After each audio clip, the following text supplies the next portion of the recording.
Como psicólogo me doy cuenta de que hay muchísimas dudas sobre los trastornos mentales, sobre algunas experiencias que tenemos cotidianas todos los seres humanos, que algunas veces sí son unos trastornos y algunas otras veces no es un trastorno, pero no viene mal saber cómo lidiar con estas cuestiones. Y esto es algo que se ve muy bien en la red social Reddit, que como ya sabes tiene, de todo. Y cuando digo de todo es de todo. Y cuando digo de todo es de todo. Para bien y para mal. Pero bueno, hoy vamos a centrarnos en todas las preguntas, comentarios e historias de Reddit que un psicólogo como yo puede resolver. En primer lugar, una duda muy extendida que es: ¿por qué ir al psicólogo si puedes hablar de tus problemas con tus amigos? Y entonces hay que diferenciar clarísimamente entre problemas que puedes hablar con tus amigos y problemas que son un poquito más complicados que algo que puedas solucionar con tus amigos. En cualquiera de los dos casos, hablar con tus familiares y tus amigos te va a ayudar, porque te va a permitir salir de la burbuja en la que nos metemos muchas veces y que no hace sino amplificar nuestras preocupaciones. Entonces, cuando lo hablamos con nuestros amigos y familiares, no significa que nos den un consejo buenísimo que nos saque de ese problema, pero muchas veces en el acto de expresarlo, de compartirlo, nos sentimos comprendidos por la otra persona y nosotros mismos muchas veces al explicarlo nos damos cuenta de que,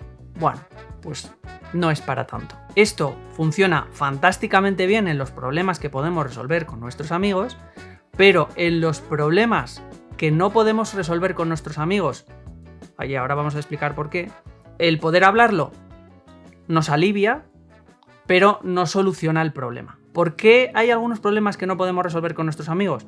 Pues porque se trata de trastornos mentales, que trastorno mental no significa estar loco ni nada, simplemente puede ser tener una época con mucha ansiedad, pues me siento terriblemente angustiado, con ansiedad, no puedo superarlo, y como decía, sí, hablarlo con mis amigos me va a venir bien, pero necesito de un profesional que conozca exactamente en qué consiste la ansiedad, por qué se produce y sobre todo cuáles son las técnicas más efectivas para poder dejar de tener estas reacciones de ansiedad tan exageradas que me están haciendo la puñeta. Normalmente la gente se lo piensa mucho, pues aparte de porque hay un estigma un poco tonto de vas al psicólogo, estás loco, que afortunadamente cada día es menor, pero además porque cuesta dinero.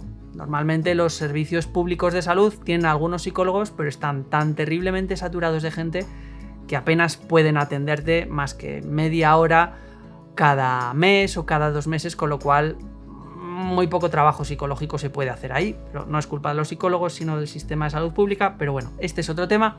La cosa está en que como cuesta dinero normalmente pagarse una terapia, pues entonces la gente se lo piensa más, lo cual lleva a algunos a decir: oye, ¿y los psicólogos no estarán trabajando solo por dinero? Aquí quizás sea una opinión más personal, pero es un trabajo bastante vocacional. Puede haber psicólogos o médicos que estén en esa profesión solo por dinero. Pues te diría, si fuera solo por dinero, posiblemente habrían elegido otra profesión, porque estas profesiones requieren de un contacto constante con pacientes que te cuentan sus problemas, que hay momentos ingratos, pues porque en la relación con cualquier persona siempre pues se van a enfadar o te cuentan algo terrible que a lo mejor no te gustaría oír, y entonces probablemente este tipo de trabajos no atraen a gente que solo los quiera por el dinero, porque además tampoco tiene una remuneración tan exagerada, o conocéis muchos psicólogos que sean millonarios. Y por último, también el tema de que con tus amigos puedes hablar muchas cosas, pero a lo mejor hay temas que no te sientes preparado para comentar con ellos. Pues cosas a lo mejor muy profundas, muy íntimas, que con un psicólogo que es una persona externa, que además tienes la garantía de que no te va a juzgar porque digamos que va en el puesto de psicólogo, el no juzgar lo que te cuente el paciente, pues entonces te sientes con otra libertad como para compartir todo lo que quieras. No es obligatorio compartirlo todo, pero para compartir todo lo que quieras, incluso lo que más te preocupa, lo que más te angustia, pero no te atreves a decir normalmente en público o a tus amigos más queridos, etc. Porque el psicólogo o psicóloga tiene otro rol diferente. No es tu amigo, o sea, está ahí para ayudarte y demás, pero no tienes una relación de irte al cine con él o con ella, etc. Y por tanto eso, al ser una relación clínica, digamos, te permite un nivel de hablar de cosas que normalmente con otra persona de tu entorno no hablarías. Bueno, y ahora vamos a abrir el capítulo de los trastornos mentales, aunque en este vídeo nos vamos a centrar fundamentalmente un poquito en una cuestión de psicosis que aparece por aquí, la ansiedad, la depresión y el trastorno obsesivo-compulsivo. En primer lugar, una persona pregunta, ¿es normal escuchar voces en tu cabeza? Y dice, cuando estoy hablando conmigo mismo, normalmente escucho algunas voces en mi cabeza diciendo cosas aleatorias o directamente hablándome. A veces empiezo a discutir enfadado con esas voces. ¿Alguien tiene la misma experiencia? ¿Hay algo que no funciona en mí? Parece una pregunta como muy tonta, pero hay bastante que rascar aquí detrás. En primer lugar, que es normal que todos tengamos un diálogo interno en el cual podemos hasta discutir con nosotros mismos. Cuando voy a tener una discusión importante con alguien, es normal que piense, pues si yo le digo tal, la otra persona me va a decir no sé qué. Y si me dice no sé qué, ¿qué le diría? Y que yo mismo mentalmente me responda, bueno, pues lo que le diría es tal. Y si empiezo a hacer esto un buen rato, es bastante normal que me imagine a la otra persona hablándome, etc.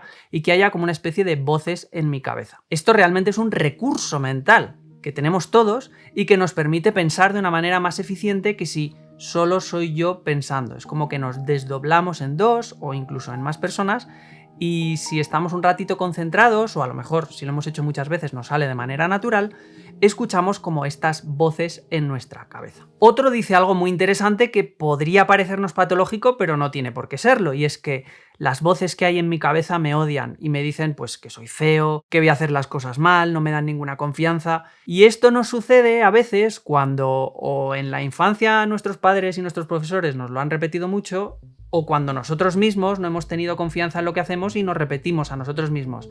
Tengo que hacer este examen, pero me va a salir fatal porque no lo voy a hacer. Y al final, esa costumbre de decirte a ti mismo que no vas a hacer las cosas bien, etc., como que tu mente te repite eso que te has dicho tú a ti mismo tantas veces.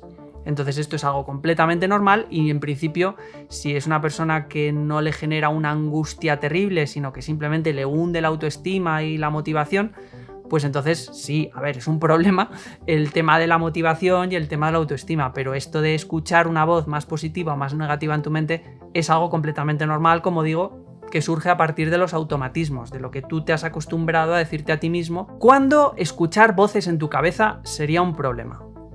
Pues cuando llega un momento en el cual te vienen sin que tú las puedas controlar de ninguna manera y parece que tienen como una especie de personalidad autónoma que te intenta comer la cabeza sobre cómo las cosas son de una manera muy diferente a como tú las ves. Por ejemplo, la persona que nos hablaba al principio de que oía voces en su cabeza, sería interesante saber cuando dice que se enfada mucho con las voces y que empieza a discutir con ellas. Como psicólogo me gustaría, si tuviera esta persona delante, indagar un poco más en cómo son estas discusiones.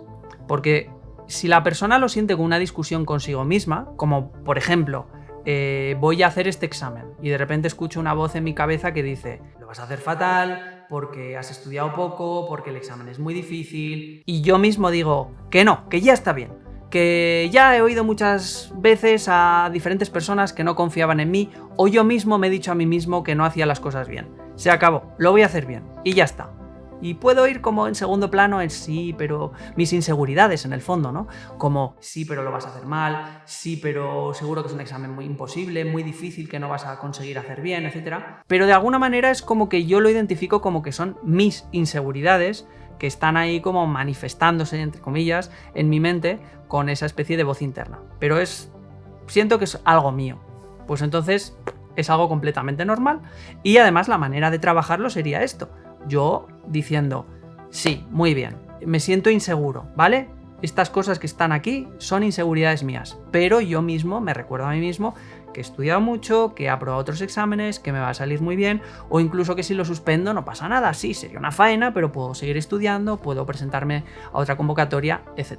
Pero si las voces en mi cabeza parece que tienen como una personalidad completamente autónoma, no consigo callarlas, y me están interfiriendo constantemente sobre que el mundo que veo no es real, sobre que estoy escuchando los pensamientos de otras personas, sobre ideas raras como que tengo un cuerpo que no es el mío porque en realidad mi mente está en el cuerpo de otra persona, o que hay un pensamiento que es de otra persona pero que se mete en mi mente y parece que tiene como una personalidad propia que yo no consigo acallar de ninguna manera.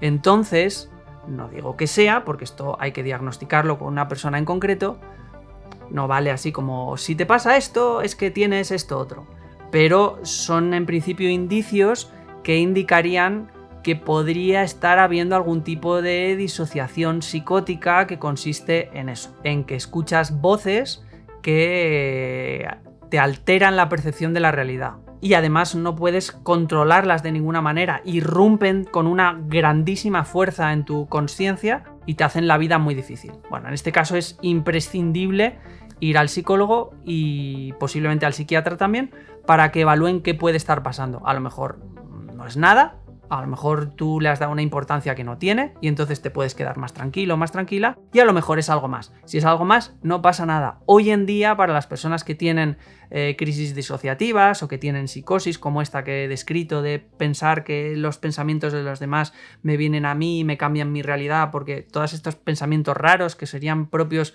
pues o de una esquizofrenia o de una psicosis fuerte, hoy en día ya no es como hace, pues no sé, unos cuantos años en los cuales no había tratamiento y estas personas había que encerrarlas. Hoy en día sabemos exactamente qué circuitos neuronales están implicados en este trastorno y hay unas medicaciones muy concretas que se llaman antipsicóticos que permiten modular, regular, normalizar las reacciones químicas que se producen en el cerebro de manera que estas personas dejan de oír estas voces y pueden tener una vida absolutamente normal como la que tenemos tú y yo. Si quieres escuchar a una persona tan normal como tú y yo hablando de esto, entrevisté hace no mucho en mi podcast a Javi Martín, que es una persona bipolar y que además tuvo episodios psicóticos y que cuenta cómo fueron esos episodios, la medicación que está tomando y cómo hoy en día, después de que está ya en tratamiento, pues tiene una vida completamente normal. Te dejo por aquí arriba el link al vídeo. Y vamos a hablar ahora de las obsesiones y de su diferencia con los que son los trastornos obsesivo-compulsivos. Fijaos qué interesante esta persona que dice: no sé lo que tengo, voy lidiando con esto y no sé desde cuándo. Cuando era niña a veces me tenía que tocar un brazo porque sentía la necesidad de hacerlo y luego tocaba mi otro brazo porque si no, no podía vivir tranquila. A veces cuando estoy en la computadora estoy como: debo tocar todas las teclas y siento esa necesidad de pasar mis dos manos por el teclado. Pero no es el único mal pensamiento que tengo. Estoy al lado de una carretera y pienso en lanzarme a la carretera con los coches pasando o empujar a otra persona. Y sí, sé que está mal. Y sí, toqué todas las teclas de la computadora 2 veces mientras escribía esto. No voy a hacer un diagnóstico porque no conozco a esta persona, no sé si lo que dice es verdad, no sé si es una exageración, no sé si le pasa alguna vez pero no constantemente. Pero en principio, con una descripción de este tipo, habría que ver si son pensamientos como los que podemos tener todos de vez en cuando de: venga, si consigo llegar a la esquina antes de que pase ese coche rojo, pues yo qué sé, me va a tocar la lotería o aprobaré el examen. Que son como pensamientos así como mágicos, son a veces como retos que nos ponemos a nosotros mismos. Bueno, si no me genera ninguna incomodidad y son como pequeñas cosas que me van surgiendo en la vida, pues ya está, no tendría ningún problema. Ahora, si no me voy a quedar tranquilo, imaginaos, me he rascado 2 veces y tengo esta manía de rascarme 3. Y voy a estar ansioso y nervioso hasta que no me lo rasque la 3.ª vez, pues entonces ahí habría que ver si estoy desarrollando un trastorno que se llama obsesivo-compulsivo, que consiste precisamente en esto, en no pensar, sino sentir que tengo que hacer determinadas cosas para evitar que pasen determinadas otras o para estar tranquilo. El ejemplo este de rascarme 3 veces el cuello, o que los lápices tienen que estar paralelos en la mesa de determinada manera, o que el volumen de la televisión tiene que estar solo en números pares o solo en números impares. Si esto les genera una gran ansiedad, si no está así, entonces habría que empezar a trabajar un poco esto en terapia, porque puede ir a mucho más. Hay gente que no puede salir de casa si no ha cerrado las ventanas así, abierto y cerrado 7 veces cada una. Pero además no tiene por qué ser solo algo motor, puede ser algo puramente mental, que es el trastorno obsesivo compulsivo de tipo puro, que podría ser lo que le está pasando a esta persona. Cuando dice, temo poder lastimar a mi enamorada. De repente estoy bien, pero en unos segundos me derrumbo y dudo mucho. Este en concreto se denomina TOC de daño porque aparecen en la mente de estas personas la idea de ¿y si hago daño a alguien sin querer? Se llama pensamiento intrusivo porque es una intrusión de ¿y si empujo a alguien? ¿Y si cojo el cuchillo y le hago daño a alguien? Y realmente no quieren. Es simplemente una idea que les aparece. ¿Qué pasa? Que como es una idea altamente desagradable, estas personas empiezan a combatir mentalmente ese pensamiento. No, hombre, ¿cómo voy a empujar a alguien? No, hombre, ¿cómo voy a cortar a alguien?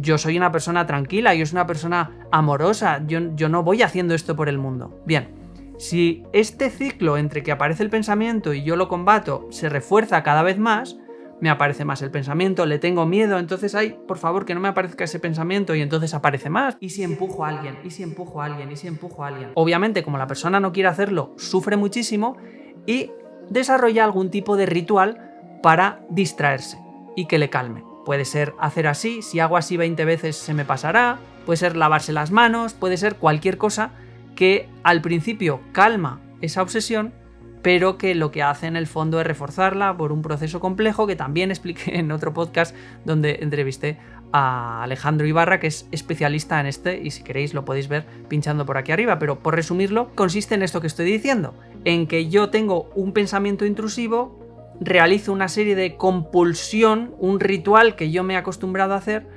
y se genera muchísimo sufrimiento porque estas personas a lo mejor tienen que hacer rituales como muy complicados que les dificultan el día a día y además sufren muchísimo porque no es nada agradable tener pensamientos sobre que vas a hacer daño a alguien cuando realmente no quieres hacerlo. Bueno, cuando quieres hacerlo tampoco está muy bien, pero sería otro tipo de problemas. Entonces, como ves, hay una diferencia entre escuchar voces en tu cabeza que tiene un discurso propio que te saca de la realidad, tener pensamientos pues bueno, aleatorios de estos de no voy a pisar las rayas del paso de cebra, pero ya está. No es que piense que si piso accidentalmente una raya entonces va a ocurrir algo terrible ni nada por el estilo. O, por ejemplo, realizar cosas de una manera compulsiva pero sin que sea un trastorno obsesivo. Por ejemplo, ¿se han preguntado por qué revisamos nuestro celular, nuestro teléfono móvil constantemente? A pesar que sabemos que nadie nos ha escrito, que no se ha iluminado, que no ha sonado y que nadie nos va a escribir pues en ese momento o a esa hora. Habría que decir que se trata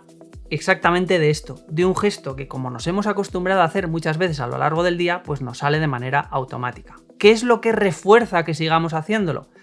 Que de vez en cuando miramos nos encontramos con un mensaje, con un like que nos ha dado alguien, con un email, con un algo que puede ser tanto una recompensa, si es un mensaje, recompensa en abstracto, ¿no? Como un premio, como hago algo y recibo un premio. Entonces hago algo que es desbloquear el teléfono y veo que hay un mensaje de un amigo mío diciendo si vamos a quedar, o proponiéndome un plan estupendo, o contándome una buena noticia. Entonces eso sería un premio. Ese premio refuerza que yo siga haciendo eso de vez en cuando, porque sé que de vez en cuando desbloqueo el teléfono recibo algún premio. A veces recibo malas noticias.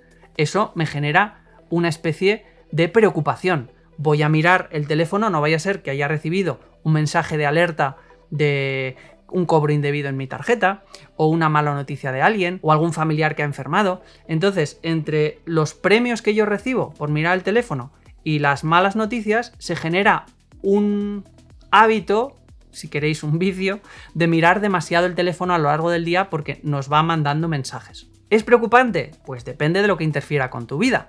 Si 1. No puedes dejar de hacerlo, o 2. Te cuesta tener una conversación con alguien sin dejar de mirarlo, o una entrevista de trabajo, o lo que sea, lo consigues hacer pero a base de muchísimo esfuerzo, entonces te recomiendo simplemente hacerlo menos, porque así vas a ser tú la persona que decide cuándo mirar el teléfono y no vas a estar tiranizado o tiranizada por ese hábito automático de mirarlo bastantes veces.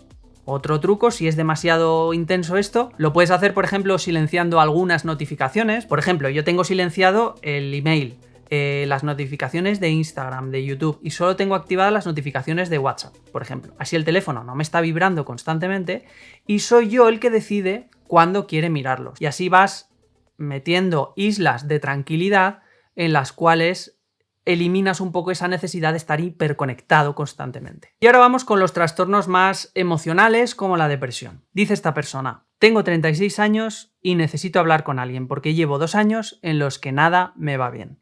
Estoy muy deprimido. Voy al psicólogo y cada varios meses al psiquiatra para que me ajuste la medicación. Pero no me gusta nada mi vida, ni mi trabajo, ni el día a día, ni nada. No tengo ninguna ilusión por vivir, ni porque pase nada. Estoy vivo y ya. He ido separándome de los pocos amigos que tenía porque tienen familia y sus vidas y ya apenas les veo. Dice varias cosas, pero bueno, acaba diciendo: solo quiero dormir. Estoy cansado siempre. Y ya no es un cansancio físico, es completo. Lloro muchas mañanas y llevo años que solo quiero seguir adelante, pero no puedo más. Es que no puedo más. ¿Realmente merece la pena vivir así? Bueno, pues esta descripción desgarradora nos acerca al sufrimiento que siente una persona que tiene depresión. Que no es que está triste para llamar la atención. No es que se anime un poco porque está todo el día de bajón. Es una persona que ha llegado a una situación en la vida por diferentes causas en las cuales siente que no hay salida y todo le produce tristeza, dolor y sufrimiento. Lo que habría que ver aquí es cuánto tiempo lleva en terapia y cuánto tiempo lleva con la medicación.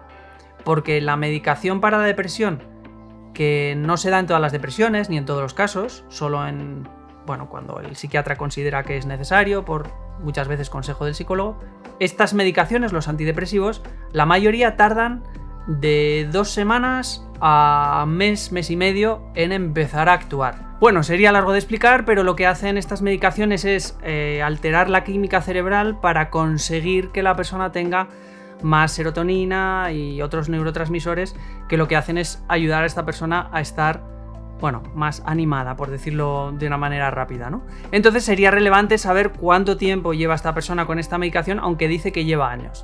De ser el caso, que lleva años tanto en terapia como con el psiquiatra y no mejora en absoluto, entonces sería el momento de plantearle al psiquiatra: oye, esta medicación no está funcionando, me siento exactamente igual o peor que al principio y por tanto hay que probar otra medicación, variar la dosis o lo que sea, porque esto no funciona. Y con el psicólogo pasaría lo mismo, habría que ver qué es lo que está fallando para que esta persona no sienta que está mejorando. No digo que de repente haya varias sesiones y mágicamente se hayan solucionado todos sus problemas, pero que es importante que esta persona sienta que algo está cambiando, algo está mejorando, algo está aprendiendo, algo está cambiando en su vida.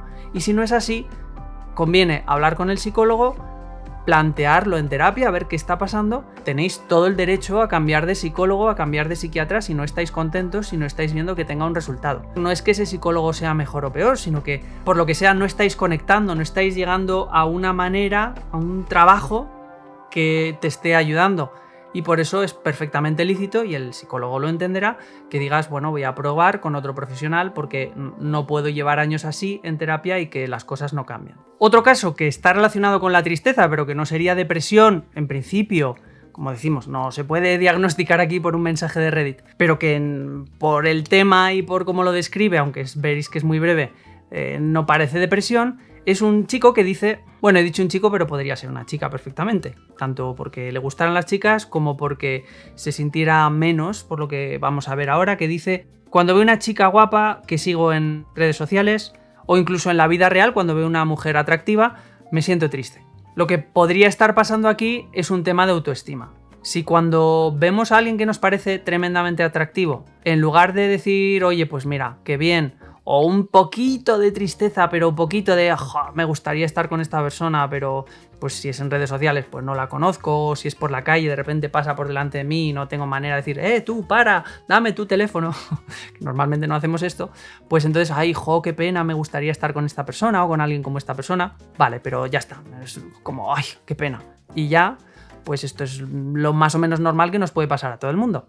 Pero si realmente te sientes como, usa la palabra depressed en inglés, que no tiene por qué ser depresión, pero es como muy, muy, muy triste, pues entonces habría que ver qué es lo que está pasando aquí. Vamos a trabajar con las dos hipótesis. Si es una chica y dice, jamás podré ser como ellas, habría que ver qué es lo que estás valorando.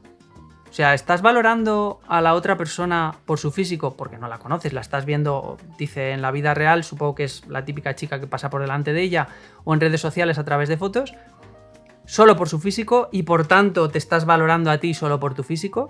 Eso por un lado. Y si este es el caso, entonces habría que trabajar que la autoestima de esta persona no se base en el físico.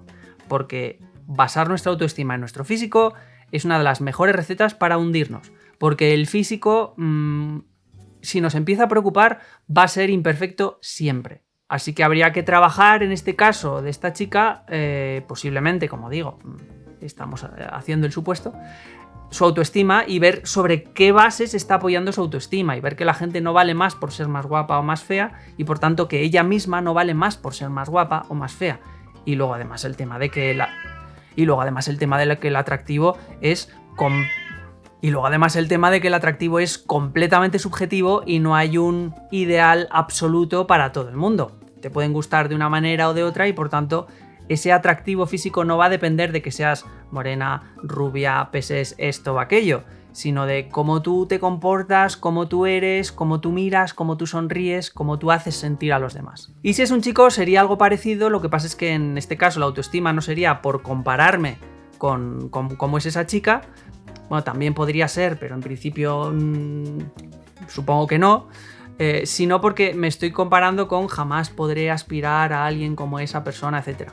Entonces aquí habría que trabajar pues también cuestiones de autoestima sobre por qué crees que la gente va a estar contigo por tu físico y posiblemente esto habría que trabajarlo también. ¿Tú estás con la gente solo por su físico? Y si te dice que sí, habría que decirle, entonces es normal que creas que la gente va a estar contigo solo por tu físico, ¿no? O sea, tú estás con alguien por su físico, pero quieres que la otra persona esté contigo por tu personalidad o por lo que sea. Entonces aquí había que trabajar este tema de las relaciones. O sea, una relación de verdad no se puede sustentar en el físico. ¿Por qué? Pues porque esto no dura nada. Te puedes atraer muy bien, te puedes ir a la cama 200 veces. Pero luego cuando terminas en la cama, ¿qué? Ya está, cada uno a su casa. Eso no es una relación. Una relación, hablas, te relacionas, te vas de vacaciones y no estás todo el día en la cama. O sea, está muy bien lo de la cama, pero no puede ser lo único, porque entonces eso no es una relación. Y por tanto la relación no puede basarse solo en el físico. Y mucha gente dice, sí, pero tiene que haber un atractivo. Completamente de acuerdo. Pero es que ese atractivo no es meramente físico, es más emocional, relacional, de cómo te hace sentir la otra persona, etc. Y relacionado con esto de la tristeza, una persona hace una pregunta que me resulta simpática, que es ¿por qué sentarte en el suelo de la ducha con agua calentita cuando estás triste resulta tan reconfortante? Y esto nos lleva a una de las maneras mejores de enfrentarnos a la tristeza, que es cuidarnos.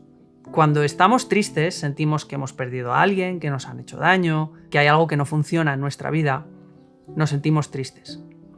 Y en ese caso, pues bueno, puede venir el llanto o no, pero sentimos como ese peso de la vida. Y aquí es muy importante autocuidarnos. Y una manera muy agradable de autocuidarnos, posiblemente para este chico, pero bueno, para cualquier persona es esa ducha calentita que es como un masaje, es una manera de cuidarnos y por eso resulta tan agradable. Es como un masajito calentito y demás. Otras maneras puede ser escuchar música, a poder ser no la playlist 200 canciones más tristes de la historia de la humanidad para hundirnos más, pero sí una música pues agradable para nosotros, que nos guste escuchar, taparnos con una mantita, ver una peli, quedar con un amigo o con una amiga para que nos dé un abrazo, para contarle nuestras penas o para hacer algo que nos gusta porque nos divierte a los dos.